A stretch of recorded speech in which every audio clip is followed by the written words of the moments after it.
Baada ya kumaliza ya kuangalia, tunaenda kuomba Mungu kwa kitendo alichokifanya kupitia Gaddafi.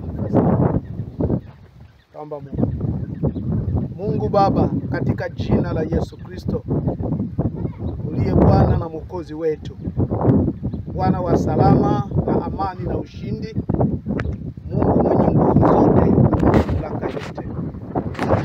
Asante kwa sababu nafasi hii umeipatia community ya Gaddafi na iwe makao makuu ya Gaddafi huko Tanzania, hapa Dar es Salaam Unjo.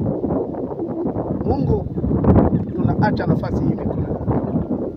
Kazi bado ni nyingi, lakini tunahitaji kupata fomu kutoka kwako ili kazi hii tuimalize. Mungu, asante kwa sababu umefanya hivi.